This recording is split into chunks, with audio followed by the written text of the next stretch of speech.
welcome to my channel My Dreams with Nisa. आज चाहिँ मेरो रेसिपी हुने छ र मुकबाङ छैन एकैचोटी रेसिपी मेरो लेफ्ट ओभर लेमनको लागि बनाउन गइरहेको छु हेर्दै जानु होला है त मैले चाहिँ यो पुरै आइस बनाएर राखेको थिए यसलाई अलिकति गलाको जस्तो गरेर छाटकाट गरेर थोरै धोएर राख्छु है त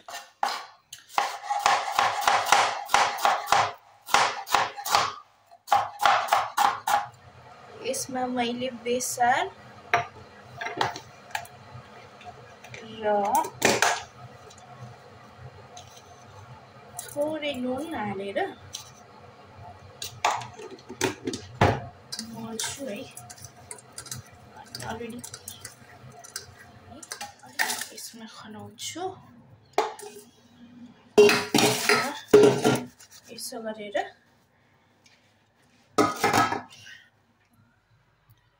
यसलाई चाहिँ राइस कुकरमा म बफ्याउँछु है त एकछिनलाई मैले चाहिँ यसलाई बफ्याएर छोडिदिएको छु अनि खासरी मेरो चाहिँ मोटो मोटो बोक्रा भएको लेमन भेरी चाहिँ मैले बफ्याउन खोजिरहेको हो तर अलरेडी मेरो अलिकति गिलो भइसकेको छ गिलो भएकोले त नबफ्याएर सिधै प्रोसेस गर्दाखेरि पनि हुन्छ लेट्स सी है त त्यतिन्जेल चाहिँ यो बफिन्जेल चाहिँ म गार्लिक र मेरो खुर्सानी काट्छु है त मैले यो लेमन बनाउनुको कारण चाहिँ के हो भने एकदमै हामी लेमन खाइरहन्छ नि त अनि लेमन खाइरहेको भएर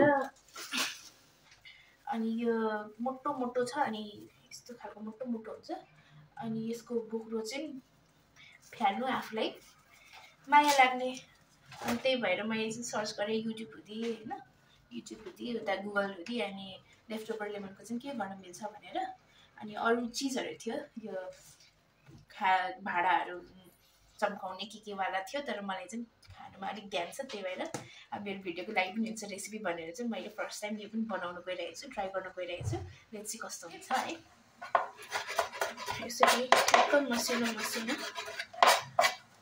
गार्लिकहरू गरिरहेको छु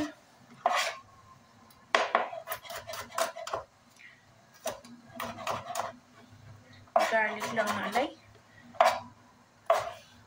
अनि हरियो खुर्सानी पनि छ लगाए पनि हो नलगाए पनि हो अनि मैले सायद एक्सप्लेन मजाले गरिन होला मैले चाहिँ कागती युज गर्दै हैन युज गर्दै अनि त्यसलाई डीप फ्रिजमा राख्दै युज गर्दै फेरि त्यसमै बटुल्दै राखेको हो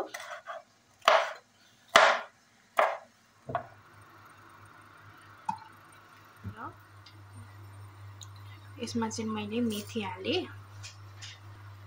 अनि धनियाको दाना त्यसपछि मैले खोर्सानी र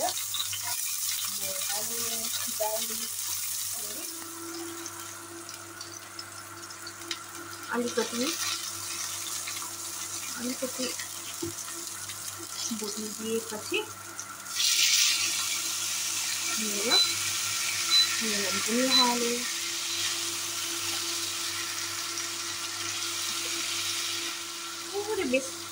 बेसार हालेको जस्तो गरेँ मैले अघि नै हालेको थिएँ र अलिकति फेरि थपिदिएँ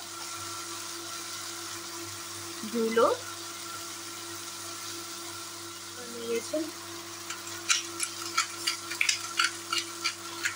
पेपर जिरा मसला गरम मसला पनि हाल्दा हुन्छ म चाहिँ हाल्दिनँ मैले यो फ्रिजमा राख्दै खानुलाई मैले यसरी बनाएँ तितो तितो अमिलो अमिलो भएको भएर नुन चाहिँ मैले फेरि थपिदिएको छु अनि यसमा धुले खोर्सानी त छोड्नै भएछ बनाएर चट्ट अझ खासै अमिलो हुँदैन यो लास्टमा अमिलो थप्दा पनि हुन्छ फेरि अमिलोकै झोल यसैमा बनाउँछु है त म यसो सोचे जिरा हाल्दा पनि ठिकै होला जस्तो लाग्यो यसो चाख्दाखेरि र मिठो स्वाद दिनलाई चाहिँ टेस्टिङ पाउडर अजिनामोटो हालिदिएँ यतिको भएको छ यसलाई चाहिँ म सर्लक्क मेरो सिसाको बोतलमा सार्छु है त। अब यो मेरो बनिसकेको छ। यसलाई चाहिँ म यता खनाउँछु है त।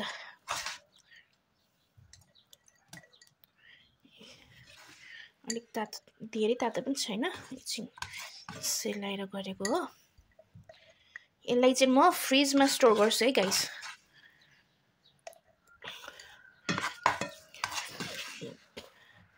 फ्रिजमा स्टोर किनभने पहिलेदेखि नै कलेक्सन गरेर राखेको हो नि त मैले डिप फ्रिजमा। अनि फेरि केही होला कि भनेर हो खासरी। अहिलेको फ्रेस, अब धेरै फ्रेस उयो थियो भने चाहिँ कभर, लेमन कभर थियो भने चाहिँ बरु घाममा सुकाउँदा पनि हुन्थ्यो होला। तर यसमा फेरि मैले सबै चिज हालेको छु। अनि अब यसमा चाहिँ मैले फेरि कागतीको झोल हालेको छु है निचोरेर। यो चाहिँ किन भन्दाखेरि यो कागतीको कभरलाई चाहिँ तितोले जित्दा रहेछ क्या। किनभने अमिलो त सबै यो रसमा हुन्छ नि त। अनि त्यही भएर यसलाई फेरि पनि अलिक अमिलो बनाउनलाई मैले यसो गरेँ है त। त्यस्तै हो भने हजुरहरूले यस्तैलाई अलिक थोरै काटेर, कि त अब लाइम हुन्छ नि सानो कागती हो, त्यसलाई त्यसको बोक्राहरू यस्तै बोतलमा राख्दै नुन हाल्दै फेरि राख्दै चलाउँदै नुन हाल्दै गर्दा पनि हुन्छ। अचार यत्तिकै हुन्छ नुन र कागतीको त। अब नेक्स्ट टाइम चाहिँ म त्यसो गर्छु, गर्नु पर्यो। अब यसको युज त हुँदैन, अनि बरु नुन हाल्दै गऱ्यो भने त केही त होला नि त होइन। यस्तो भएको छ है मेरो कागतीको चाहिँ। अब चाहिँ मेरो अचार बनिसकेको छ है। अनि मैले कागतीको झोल चाहिँ थोरै लगाएँ, हजुरहरूले अलिक धेरै लगाउँदा हुन्छ अलिक अमिलो बनाउनलाई।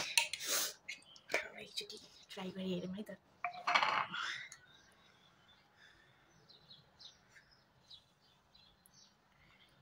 फर्स्टमा चाहिँ खोर्सानी र